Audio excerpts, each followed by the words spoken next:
Hello everyone, my name is Matty J, and today I will take a look at the pros and cons of the movie Kick-Ass, based on the comic book by Mark Millar and John Romita Jr., and directed by Matthew Vaughn.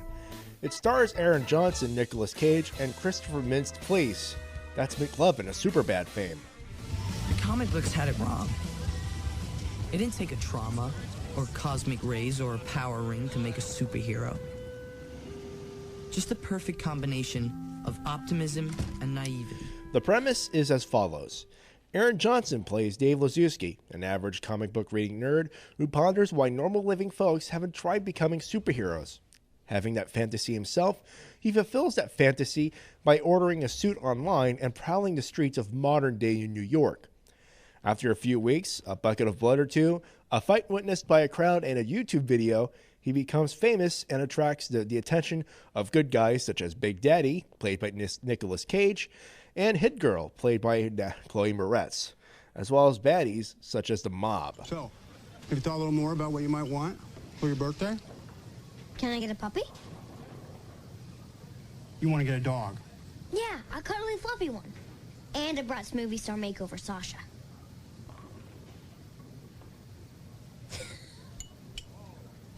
I'm just f***ing with you, Daddy. Look, I love a French Big Model 42 butterfly knife. Oh, child. You always knock me for a loop. Let's start with the pros of this movie, starting with the action.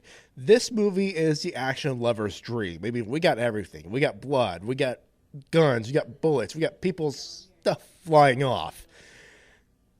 And it is just beautifully well choreographed. Each and every single action movie cliches in there, but at the same time, it's not too overbearing. Or if it's exploited, it's exploited well.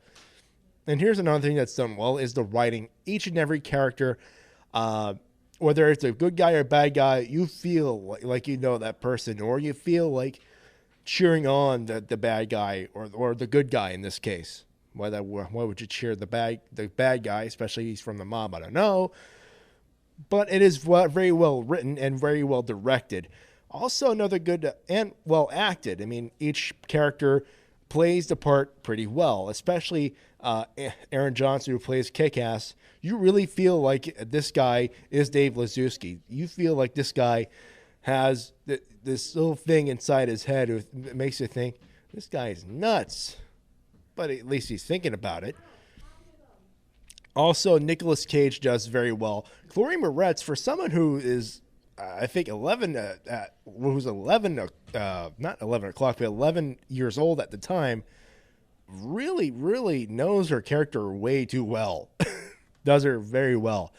And speaking of the Hit Girl, that's a lot of people want to talk about the controversy of, 11-year-old girl saying that line, okay, you.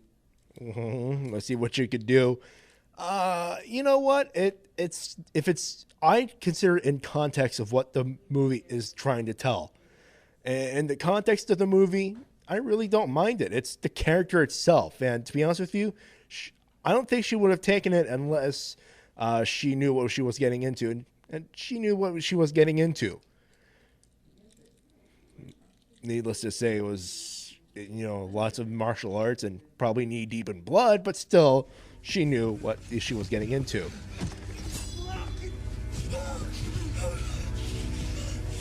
So dead.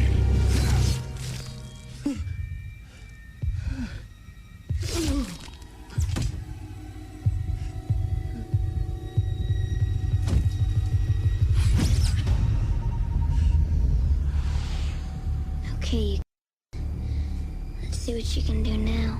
That being said, the cons of the movie, starting with Hit Girl, it just seems to me that Hit Girl seems to overshadow Kick-Ass in the character Kick-Ass in the badassery department. Nothing wrong with that, but the story is about the main character, who is Dave Lazowski, not Hit Girl. It seems like they're trying to focus on the girl that could kick your ass, other than the guy whose name is Kick-Ass. Well, after she's introduced anyways. The redness character could have been emphasized a little more. I mean, this may seem like nitpicking a little bit, but we know, and spoiler alert for those who don't know, but who have not seen the movie, rather. But Red Mist, it is shown right off the bat blatantly that this guy is not, what you expect. Is a bad guy. Or it seems like it anyways. At first, he seems like a hero, and he wants to genuinely help kick ass, and that should have been the emphasis of what it should have been. The partnership probably could have lasted another, 5 minutes into the movie, or, should have been emphasized a little more. And while we're on the subject of nitpicking, Big Daddy should really start. Nicolas Cage, I don't know if he tried to poke fun at William Shatner, but when he was under that Big Daddy mask, he sounded like someone who should not act like William Shatner. It grinds my gears when someone tries to do something like that, like he's acting like Adam West met William Shatner. Not really good.